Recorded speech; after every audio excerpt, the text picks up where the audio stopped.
Do you know what time it is?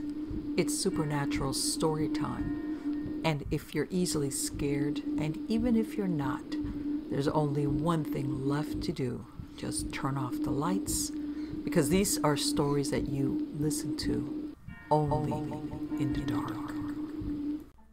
Mysterious Moments, Volume 2, Story Number 1. My house was built in 1904. It's a single-family home, wood frame, sitting on a concrete block foundation. I've been living there for about 12 years. Of all the weird things that my siblings and me have seen or heard in this house, this one event is my favorite. This happened to my brother. About 10 years ago, my brother and his best friends had started a garage band playing mostly Spanish rock, alternative music, but in Spanish. His friends could only get together on Sunday afternoons. They would practice into the early evening, and they would usually call it quits by 8 p.m. This was the time I usually showed up and went to bed because I worked a graveyard shift. This happened in late fall, so the days were getting shorter. They had just finished a long session when the decision to head to someone else's house came about. My brother handed his car keys to his buddies so they could load up the equipment. Everyone had filed out of the basement, but the tricky part was that they needed to walk all the way to the back of the basement, up the back stairs, through the kitchen doorway, down the hall, into the living room, and out the front porch. Everyone was outside sitting in my brother's truck waiting for him. My brother was walking up the back stairs when he remembered that he had left his pancakes in a to-go container sitting on a speaker in the basement. He made a decision to go back. Now, the basement is not clean with full sight lines. There have been partitions made, and the boiler and main heating unit are right smack in the middle. So after my brother walks back, he is about to retrieve his food container when out of the corner of his eye he sees it. It is a shadowy figure right at his peripheral vision. This feeling of dread and uneasiness washed over my brother. We have been taught that if you're in the presence of a spirit or ghost and you felt a bad vibe, to say a quick prayer or to cuss at it. My brother chose the latter. He basically just told it, "Hey, F you, I don't have time for this shit." My brother started to walk to the back of the basement and briskly up the stairs, closing doors and turning off lights as he was walking out. The last light switch is on the opposite side of the front door. Luckily, the door was open and the light from the street lamp was flooding the living room with its amber light. My brother said he felt something at his back, but at no point did he turn around. As he flicked the last switch, the living room went dark, as did the rest of the house. As he stepped out, he pulled on the door, closing it behind him, still holding his food container in one hand, and he jogged down the few porch steps. He walked towards the front gate. Our house resides far from the main street, essentially having a large front yard, but no rear garage. As he closed the gap between himself and his friend's laden truck, he kind of smiled and thought things over in his head, mad at himself for spooking out when there was no reason. He climbed into the driver's side of the truck, putting on his seatbelt and getting ready to pull out of the parking spot directly in front of the house when one of his friends asked, "Hey, wait, what about your brother? Isn't he coming with us?" My brother answered, "What do you mean?" "He went to work early tonight. He's already done. Do you see his car anywhere?" The next question they asked, "So then, who was walking behind you when you were leaving the house?" Story number 2. This is a story I do not often tell. I promise sincerely that this has scarred me for life. And although I have looked into psychological explanations for what I heard and natural explanations for what occurred, they remain unsatisfactory. When I was a child, I was scared of the dark. I swore to my mother I heard voices in it. They were not evil, but they were not familiar, so they scared me. It was not uncommon in the middle of the night for me to wake up and hear whispers, as I would call them when asking my mom. She figured they were just bumps in the night and typical kid nightmare material. I tried often to explain to her there was more than that they sounded different from one another the way people's voices do. On some nights I would get so scared from these whispers that I would sleep in my mom's bed with her. It was an added bonus that the bathroom was directly outside of her bedroom door for my late night tinkles. I should add at this point that when walking out into the hall to go to the bathroom, you look directly down the stairs that would lead you into my living room on the first floor, as my mom's bedroom was on the second floor. On one such night, around Christmas, I awoke and felt the need to relieve myself. I walked out from the door and distinctly heard the phrase, "Look," and to my astonishment, a red light, almost like a spotlight, was cast upon the wall at the very bottom of the stairs. The light had no other source. It was by itself, and I was transfixed by it. Being a little kid, and it only being a few days from Christmas, I knew what this light was. It was Santa. How else could he get into my house to know I was being a good boy? I was so excited I began walking down the stairs to greet him, picking up my pace after the second step as it began to creep off the wall and fade into the darkness in my living room. That's when I heard him. A very strong, masculine voice, different from the first, not at all like my father's. Not to say he's a masculine, it was just distinctly different. It said, "Stop. Right now. Go back up those stairs." I listened, turned around, and what happened next, I'm not sure I would believe if someone had told me this same story. After reaching the top of the stairs, I heard a very loud crash that sent me running back to my mother's bed, where I jumped straight under the covers and stayed there the whole night. When we awoke the next morning, the poinsettia lights, the little Christmas flower lights that glowed red, that my mother had put on the railing down the stairs, were pulled straight down to the bottom of the stairs, some broken from what seemed like a forceful tear, laying in a single pile. The dry sink in my living room had fallen from the wall. My mother could not explain it. My father was worried. We had been the victims of a home invasion. My sister was crying. There was nothing missing. Nobody had broken in there. There did not seem to be any reason this had happened. And then I saw it, and I kept quiet about it because I was so afraid that I could not force words out of my mouth. There, on the edge of the wooden dry sink, which had been facing up, were 3 indentations where the finish on the wood had been worn, almost as if in a forceful grip. Something down there had grabbed it and threw it down. That was the bang. I was mortified. After that day, I never heard a single voice again. I do not like to imagine what was waiting downstairs for me that night. If it was anything at all. But I can tell you that the reality was that something had physically acted upon 2 things in my house near the bottom of the stairwell. After this, I never heard another whisper again, which is sad because in some ways I would have liked to thank the man, the masculine energy, that had stopped me from going down those stairs. This happened when I was 7. I'm 20 years old now, and because of this incident, I'm still afraid of the dark, especially shadowy stairwells. Next story. A friend of mine showed me how to use Google Maps. I'm sure you've seen it.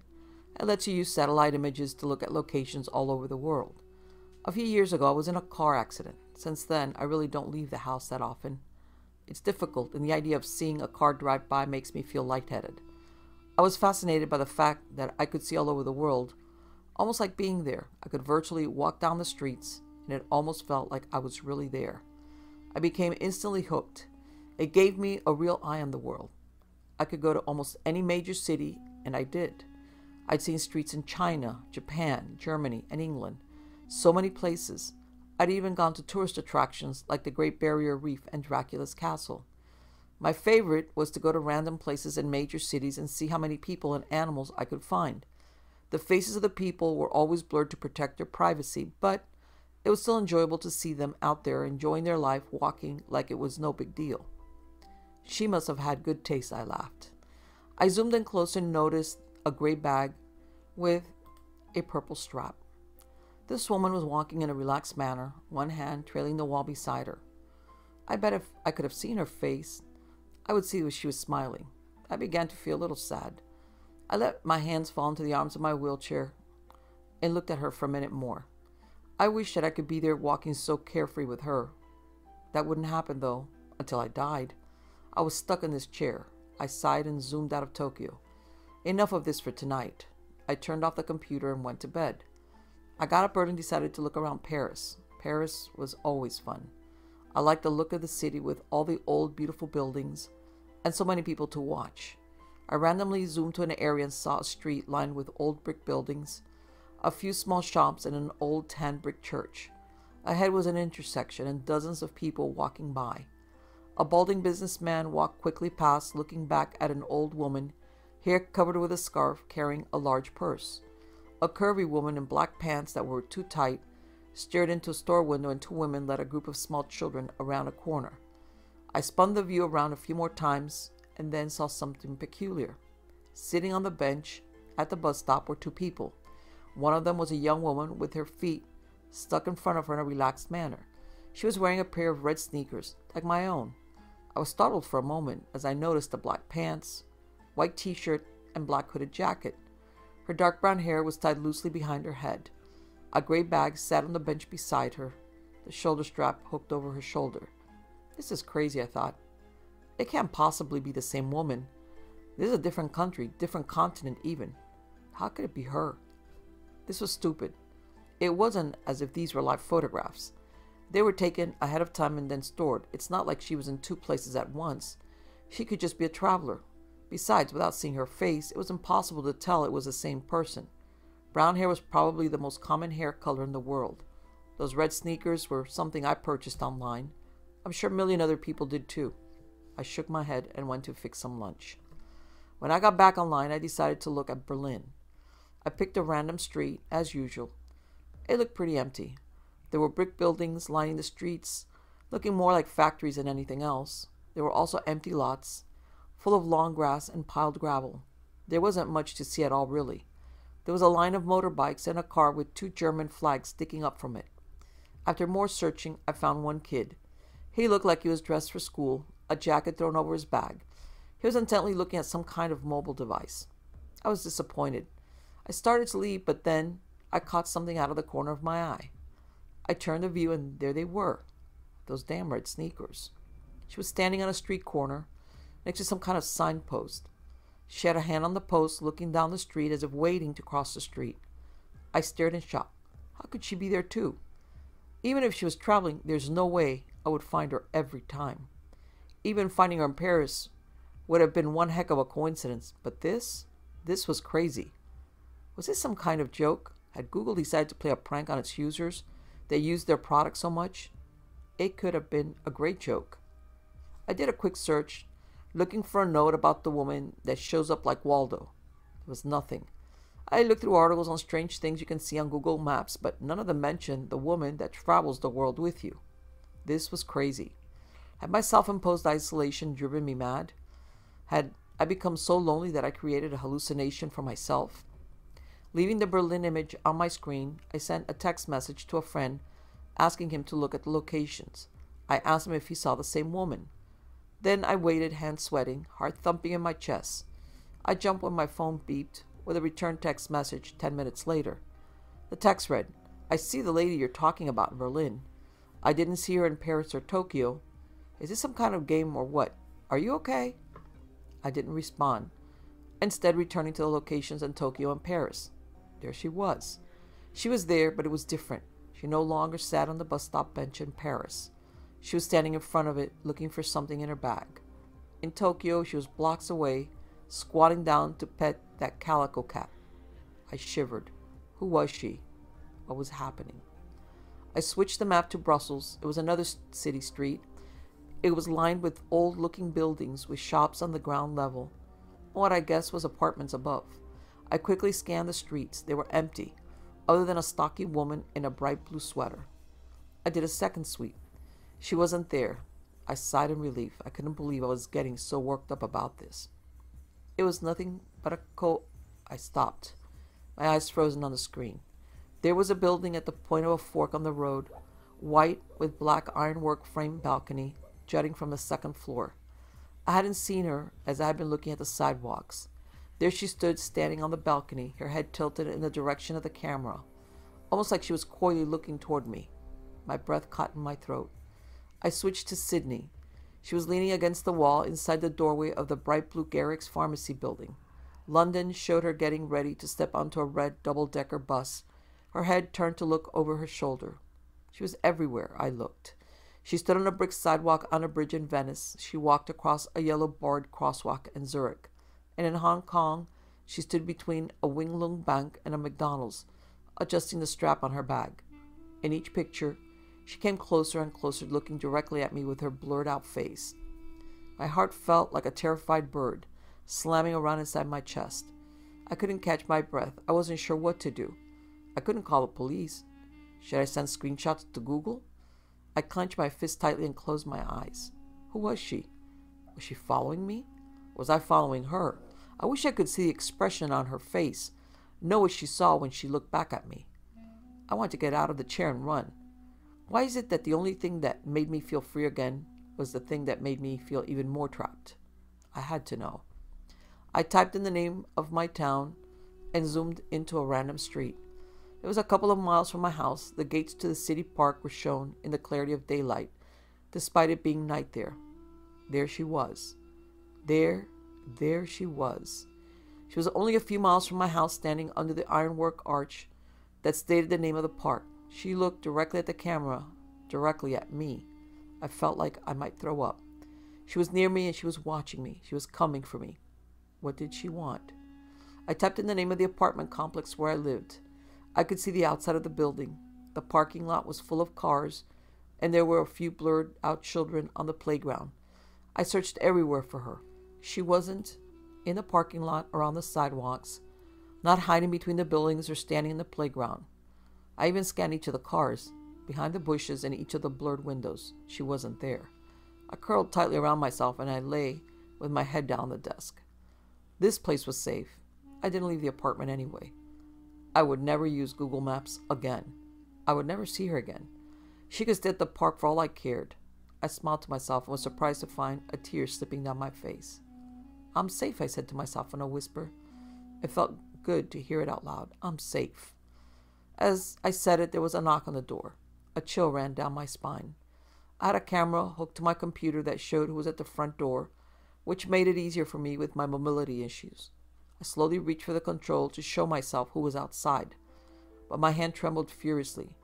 As I touched the control, I realized my mistake. The last of Google's images that I'd seen had only shown outside of the building, just the outside. I looked at the screen and saw a woman in a white t-shirt, black pants, black hooded jacket, carrying a gray bag with a purple and gray striped shoulder strap. Of course, there were those red sneakers. She looked directly at the camera, her face still a complete blur. As I tried to stifle a scream, she raised a hand and knocked loudly on my front door. Next story. This was a story told to me by my neighbor who worked in the radio in the 1970s, writing from his perspective, and the story is supposed to be true. As a young fellow on radio, we all knew each other. Even if we were competitors, I would know the guy across town at the other radio station. And although the general managers and salespeople would think the staff at the other stations were the enemy, we all got along just fine. Of course, we never gave up secrets or mentioned what the station was planning on doing. Truth be told, we would enjoy the art of one-upmanship with each other. After work, we would meet at various places, the news directors and a talent at a high-end bar, and the lowly DJs at some mediocre bar and sometimes strip club. Occasionally, when management would not be looking, we would go to the other station and sit in with a friend and shoot the bull as he would be doing his job. Sometimes offering a joke, or in some cases calling from an adjacent room pretending to be a listener. If you ever heard Gary Burbank do his Earl Pitts, occasionally we would do something like that, just for fun. I think the best one I ever did was with my friend Rick at the country radio station. Rick was an ex-Vietnam vet who was very talented on the air. Quick wit, dry sense of humor, often making a joke at the expense of a caller to the request line. We hit it off because we had met a few times at a gun range and shared the hobbies of guns, shortwave radio, and looking at boobs. On my night off, I would call up Rick on the request line, and he would put me in the air as Ted the Truckie, an over-the-road truck driver who always got lost on the road. Rick's station was in Detroit, and Ted would call in from somewhere saying he's lost and looking to get directions or telling a wild story about something. Hey Rick, this is Ted. I'm sort of lost. Where are you at now? I'm in Frankenstein. Where? Frankenstein. I'm on my way to the Ford plant in Romeo, and I think I overshot and wound up here. To cut to the chase, Frankenstein was actually Frankenmuth, Michigan. The gag would go on for a minute before the next song was played. Anyway, I was with Rick in the studio one night at a station. The station was in a sort of nice-looking building near 6 Mile Road and the Southfield Freeway. The studio was about 20 by 20, soundproofed, and a huge picture window in the wall in front of the DJ looking out on the hallway. This was so when the big talent was working days, management could bring clients down the hall to watch the DJ work without going in the studio. At times it was a distraction since people would be coming up and down the hall in front of you as you would be working on the air. Rick had the 11 p.m. to 5 a.m. shift. which was lonely as hell since typically Rick would be the only one there. After 5 p.m., the office left. After 7 p.m., the news department left, and the guy who you took over for at 11 p.m. would typically bolt out of the studio to go party or see a skirt. I sat in back of Rick while he sat at his control board, and when a record was playing on the air, we would talk, joke, and generally be rude to each other. At 12 a.m. in the morning, the place was empty, and the news department wouldn't come in until 4 a.m. to prepare for news at 5:30 a.m. We were the only ones there. We were talking, and he leaned to the right to cue up another record when I saw this older gentleman walk down the hall without looking. He appeared to be in his 60s, white crew-cut hair, somewhat stocky with a tattoo on his right forearm. Rick, it looks like the news department is in early. What do you mean?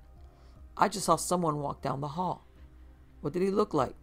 I explained what I saw, and Rick looked perturbed, sort of made a face of disgust, and went back to sorting records. What's the matter? Rick spun his chair around and looked at me, serious as hell. Just forget about it. Odd reaction, I thought. Who is he? Rick seemed annoyed. We call him Gus. Nobody knows his name. We just call him Gus. Odd, I thought. Nobody knows him? And he's wandering your building? Yeah, we don't know anything about him. And some of the other guys call him Gus, so that's what I call him. Rick paused, turned his head slightly, then looked me in the eyes. Gus is dead. Dead? What the hell do you mean he's dead? Rick then went on to explain the sightings of Gus, and sometimes the interactions other employees of the radio station would have. Papers would be tossed off tables, your coat would be missing from the hook in the employees' break room and be found somewhere else in the building, car keys moved if left out, and sometimes Gus would come by the window and look in, stone-faced, and would just stare. If you waved at him, he would sort of crack a smile, turn, and leave. Yeah, every so often, he would also screw around with the elevator. Elevator? Yeah, the elevator is in the back. He'll press the buttons just to make it go up and down, or he'll press the damn emergency stop button, which sets off the bell. We don't use the elevator, and there is no reason to use it, but he just screws with it. Wait a minute. You're telling me that you have a ghost and Gus, and he screws around with the elevator? Dude, don't you know what this place was? Were you not curious why some guys call this place the home? I heard you mention it, but never thought about it. Old man Levinson purchased this building when he moved the radio station here. It was an old funeral home. Rick then went on to explain that the elevator was used to take the bodies and gurneys down to the basement where the embalming room was located. Seeing my doubt, he put on a long album cut of Don Williams, and we had 12 minutes to go look. In the back of the building, by a pair of double doors leading to the outside, was an elevator. It was a kind you would see in a hospital, longer than wide. We took the stairs because Rick said that sometimes someone or something would emergency stop the elevator between the basement and the first floor, and you would be trapped. When we got to the basement, it looked like what you might expect an embalming room to look like. 3 stainless steel tables, a shelf of chemicals, some odds and ends or tools, rubber hoses, tanks of chemicals, all top floors and walls. I was completely blown away. No, freaked out. We went back up to the studio, and the first thing Rick said to me, "Hey, you had to ask. You started it." Over the next week, I found out more about the place. Hy Levinson, the radio station owner, had purchased the old funeral home because he wanted some big rooms for the studios. And although a funeral home, this place fit the need and was at the right price. Hy was cheap. The station was 50,000 watt WCAR 1130 AM in Detroit, monster radio station. You can't find its history online. At 4 a.m., I figured I better leave before the news department came in and Rick might get into trouble for having guests. Rick and I kept in touch for a long time after, and he filled me in on other things that happened afterwards, such as the girls in the office having their hair played with while sitting at their desks, whispers in a quiet room, things being knocked off the table, or a stack of papers would blow off a table with no breeze detected. Many people who worked there had experiences. One who didn't but knew of the history was George Noory of Coast to Coast AM. He was in the news department in the early 70s. He talked about it being haunted, but never had an experience. As I left the studio that night, I would turn left at the end of the hall and hit the men's room before my trip home. I lived about 30 minutes away and I needed to see a man about a horse. As I turned the corner, I stopped in shock. Gus was about 20 feet away, standing in front of the restroom door. I could see the word men's through him. I turned around and hustled out of that place and only went back one other time to sit with Rick. That time I witnessed his pen get knocked off his desk, followed by Rick's angry comment, "Come on, knock it off. I'm just trying to make a living." Rick was unfazed by it, saying that he saw worse things in Nam. He also said nobody was ever harmed and that there were 3 other entities seen at times, including an old man dressed in 1940-style clothes and a mustache holding his hands in front of him looking down. The room they would always see him in was where the bodies would be viewed. Next story. When I was younger, I worked at night and got off at midnight. Back then, that meant that I got home just in time for the network's TV to play the national anthem and go off the air. I didn't want to hang around the house and maybe wake up the kiddo or the wife, so I would go for a walk. I went out into the woods and down to a little lake in the swamps. It was an old sand pit. It was a nice place to walk. Over time, I started to notice that I had some sort of companion in my walks a lot of the times. I could hear them clearly moving out near the edges of the swamp. I honestly wasn't bothered much about it and would often talk to it. I sort of thought that it might be a hog or something. It never bothered me, so it wasn't a problem. I had named my swamp friend Hugo. I talked to it and commented that where I go, you go. Hugo became Hugo. One night, though, I let my German Shepherd go with me. She was a big dog, and while gentle, was protective of me. When Hugo showed up, my dog puffed up and started growling. This wasn't normal for her. Heck, she even liked the cat. Before I could grab her, she went after it. This is a 75-pound dog. There was a growl and then a squawk, and that dog came flying back out in the air and landed beside me. Hugo either kicked the crap out of her or grabbed her and threw her back at me. I was a little unnerved. Hugo stomped around for a while but then settled down. I talked to it, and I guess it forgave me for bringing the dog. After that, if the dog went with me, she was glued to my side and didn't wander at all. I tried to spot Hugo over the years, but other than a large form that would move away if I had a light out, so I never knew. Whatever Hugo was, it was a curious critter but didn't like crowds. If there was more than 2, he didn't show. I didn't talk much about it. For one thing, I didn't want people to think that I was crazy. But more, I didn't want others bothering Hugo. I walked with Hugo 3 or 4 nights a week for several years, and then it stopped showing up. Maybe it moved on or died. I missed it, honestly. Other people either didn't notice it very often, or for that matter, how many people like to walk alone in the woods in the dark. I would occasionally hear someone that had camped out there having something spook them. People are pretty easy to spook when you take them out of the lights. I scared the crud out of kids several times. They would be camped out there and have a huge fire, and I would make more noise than a herd of pissed off cattle, and they would stare at the fire and totally kill their night vision. I would howl like a wolf and poof, and they would get quiet. There were no wolves there. I would then ease off and just listen to them. I heard a couple of wild stories told later that I was positive were about me. My one howl turned into a monster that stalked them. Once they were spooked, that they freaked with every little sound. I wondered why Hugo never checked groups like that out. I guess he was just shy.